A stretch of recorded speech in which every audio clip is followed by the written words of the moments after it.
I'm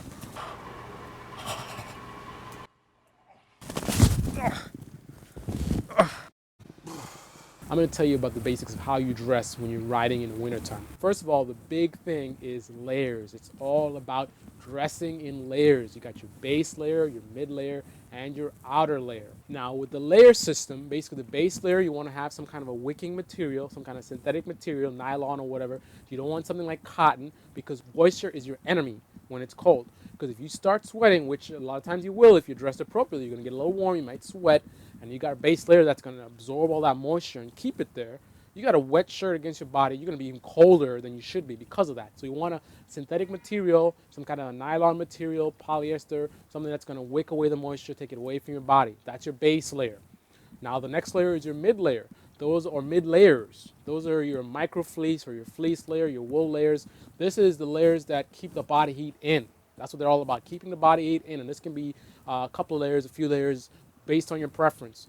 A key thing to note with the mid layers on a motorcycle is you're going to be very conscious of how much material you have in the arms, because if you're wearing an appropriate motorcycle jacket, it's going to be designed to be tight-fitting and not sliding around for safety reasons. So you're not going to have much room in the arms. So what I did is, in some of my layers, I actually cut the sleeves off. So that's a little trick you can do. But you definitely want to be very conscious of how many layers. You can't just keep stacking up a whole bunch of layers in the mid-layer section and then, it's all good. No. If you've got too much, your arms are going to be really tight. It's going to be hard to put your jacket on. You're going to be uncomfortable. You can't move your arms. So keep that in mind. The final layer or layers, depending on your preference, is your outer layer, which blocks the wind. You got to keep the wind from getting in. No part of your skin can touch the wind. Because remember, you got wind chill. You're on a bike. You're doing 55 miles per hour, 65 miles per hour. That wind chill is going to be insane. So you've got to make sure that you keep the wind from getting in. So you want to wear some kind of wind-resistant material. I'll wear like a windbreaker type of thing. Skirts are big. Skirts I'm talking about is on the bottom of the jacket. There's something where you can tighten it up so that there's no gap. You minimize the gap so it's tight to your body, keeping the wind from seeping in and getting in and allowing you to get cold. So that's the basic idea of the skirts, what I'm referring to. 30% of your body heat is going to come out through your head. So you want to wear something like this, a balaclava, which keeps a lot of the heat in, and that'll be a very effective means of keeping you warm, is simply by keeping the air from getting out.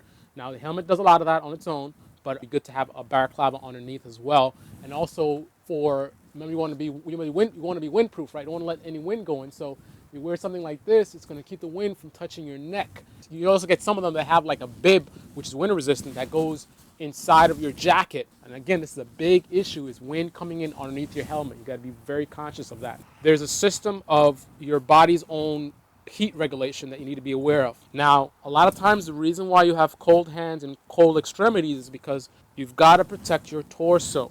Your torso is where you have your critical organs. You got your heart, your lungs. So what will happen is if you don't dress appropriately in this zone, your body will take some of the blood that's in your extremities, like your fingers, and put it into your torso. Torso is the priority in terms of heat regulation for your body. So keep that in mind. Make sure you keep your torso warm, so therefore your extremities will be warm as well. Also, you want to keep hydrated. Make sure you're drinking lots of water. You can cut down on some of the bulk also by having a heated vest. I recommend the German's battery-operated vest because it's not wires attached to your bike. It's got its own battery, and got the vest on so you can remove a layer or two and still be just as warm. So you don't have to be as bulky, but you still be as warm. And it's adjustable. You got a range of 1 to 5 heat settings that you can set it to. So it's pretty convenient and a nice thing to have. You're watching Carlyle's Picks.